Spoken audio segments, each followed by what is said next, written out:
Good evening, Koshin, Bob Hansen.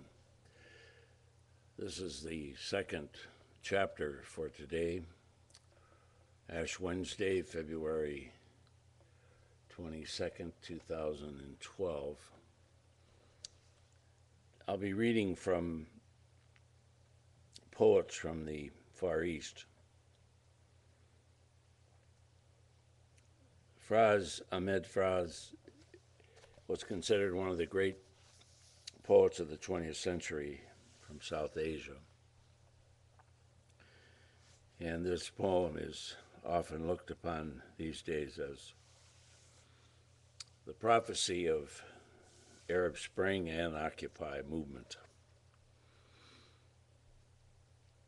We will see. That promised day, chiseled on tablets of pre-eternity. It's inevitable. We too will see pyramids of tyranny, floating like wisps of cotton, the earth shaking and rattling beneath our stomping feet, swords of light and flashing over the heads of oligarchs, idols flung out from the sacred mountains, crowns tossed into the air, thrones demolished, and we, the pure and the rejected, our hands blossoming into fists, will render the sky with a cry, I am truth, which is you as well as I, and the beloved of earth will reign. You, I, we, us. The next three poems will come from a book that just came out. It's called The Poetry of Iranian Women, a contemporary anthology, edited by Sheema Kalbasi. And just in case you go into a bookstore, independent one, I hope, this is what it looks like. I feel a little strange reading these because I would like to hear them in the voice of the poets, but they couldn't make it this afternoon. So I will read them for you. And I imagine that some of these women have published these poems at risk. It is a man's world to the end of the end. I am simply woman. To look at me is a sin, I must be veiled. To hear my voice is a temptation that must be hushed. For me to think is a crime, so I must not be schooled. I am to bear all and die quietly without complaint.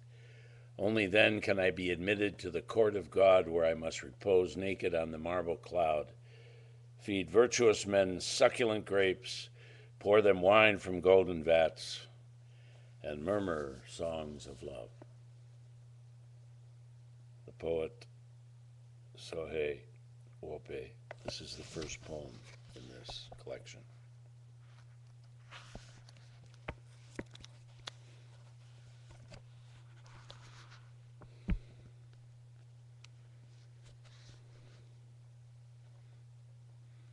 Those days, poetry was my room, and wherever I felt unsafe, I gravitated into its eternal sanctuary. These days, there aren't any rooms that can harbor me against the crowd, and behind every window, inside and outside every room, a two-faced clown sneers.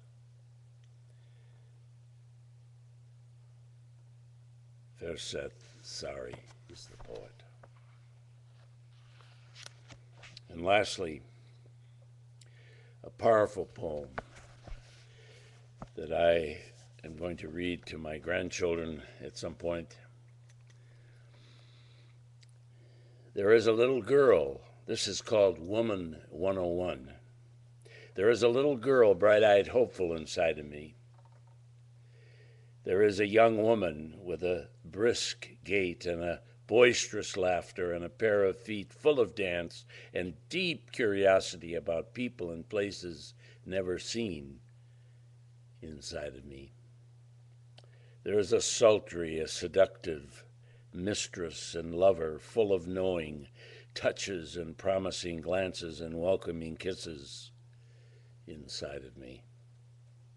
There is a giving mother, a nurturer, and a provider inside of me.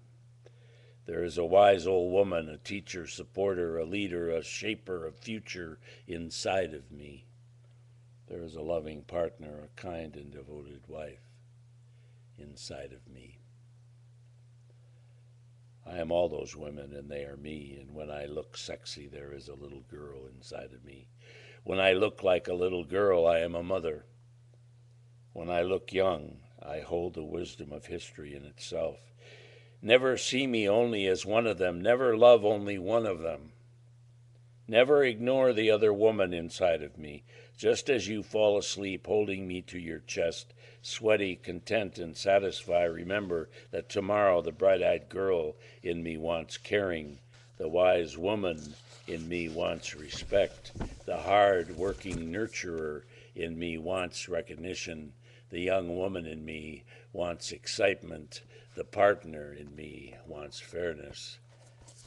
And when you next run into that 30, 40, 50, 60-year-old woman in your neighborhood, look out for that little girl inside of me. We can thank Nazy Kavini for that beautiful poem. Thank you.